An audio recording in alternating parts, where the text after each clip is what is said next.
In Turkey lives the most remarkable painter, Ashraf Armagan, an artist born without eyes.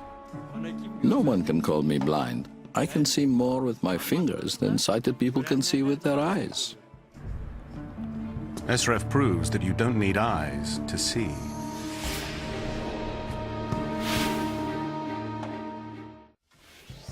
At the University of Toronto, perception and cognition psychologist Dr. John Kennedy is investigating the abilities of an astounding man, Ashraf, the blind painter. Ashraf is a blind man who has been drawing pictures since he was a child. He draws astonishingly well. Many people would say he draws better than many sighted people. Ashraf lives in Turkey.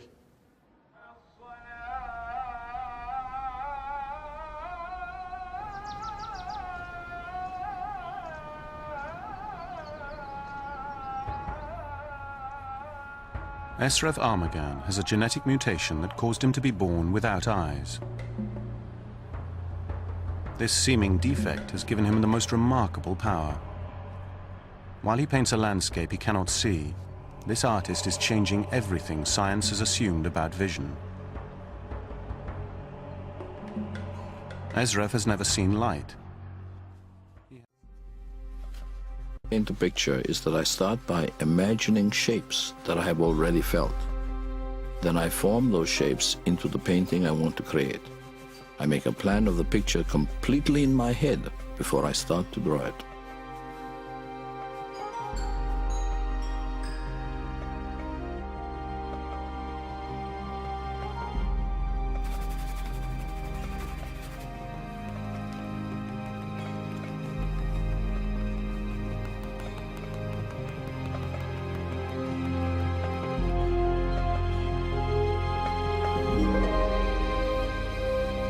What's astounding about Ashraf's paintings is his use of color, shadow, and composition. And most importantly, perspective. The way he draws objects receding into the distance. It is not meant to be possible to paint such recognizable and well-composed images without eyes. At Harvard Medical School's Neurology Center, scientists are mystified by Ashraf's abilities. They want to scan his brain in order to find out how he does it. Ashraf is doing something that we thought was locked in the visual brain and was only possible if you had visual input. And it's the way Ashraf grapples with three-dimensional space that has the scientists particularly excited. But Ashraf wishes that people would pay more attention to what he paints, not how he can paint. He wants to be known as a great artist in his own right.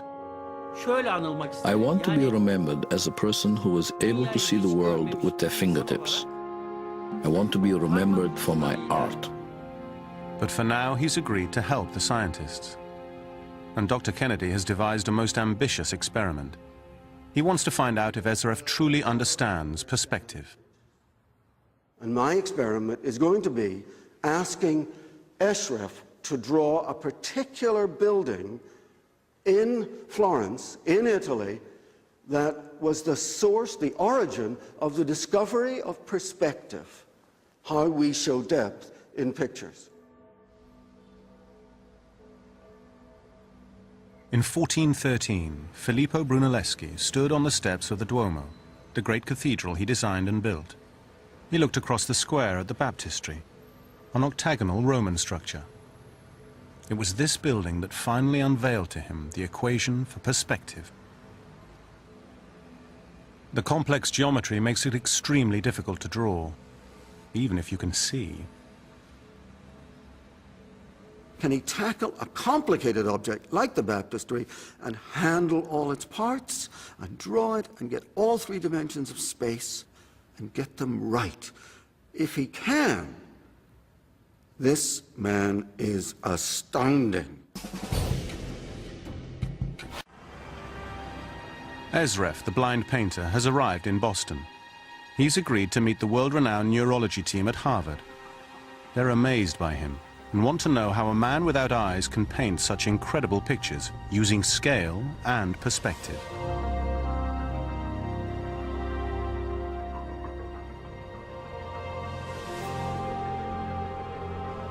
Their experiment will involve putting Ashraf in an MRI scanner, asking him to draw and observing the activity in his brain.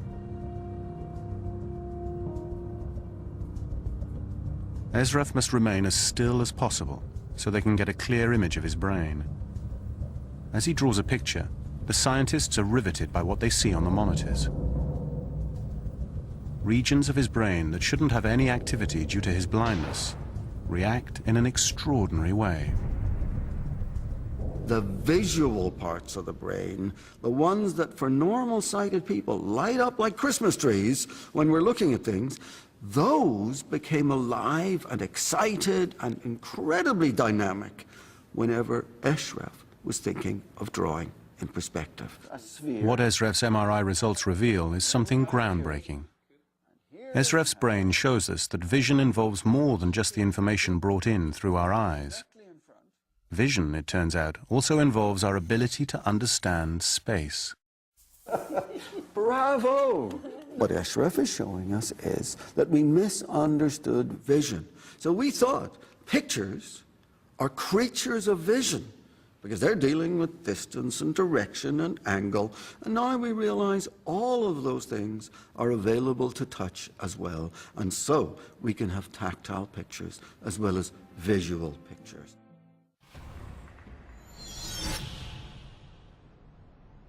As Wim forges through the frozen wasteland, a blind man from Turkey is going to attempt to outdo Filippo Brunelleschi, the most important architect of the Renaissance. I'm going to ask Ashraf to sit here where Brunelleschi was and draw this building. John? Ashraf, how are you? How nice to see you. We have so much to do. There is a really interesting building right beside us, and I'm going to ask you to draw it. First, we got to find out the shape of the building. There's the side, right? Then you come to the corner, and then it goes at an angle. Ashraf has been given no prior clues about this building. He's entered into this experiment without knowing what he was going to be asked to do. What Ashraf must do is draw the sides of the baptistry upwards and downwards so that the lines converge on the horizon. This is what Brunelleschi did, and this is what even now most sighted people get wrong. Okay, Ashraf, what I would like you to do is to draw the baptistry as if you're standing in front and the roof is far above your head and you're in front of one wall of the building. I'm you. Okay, go for it.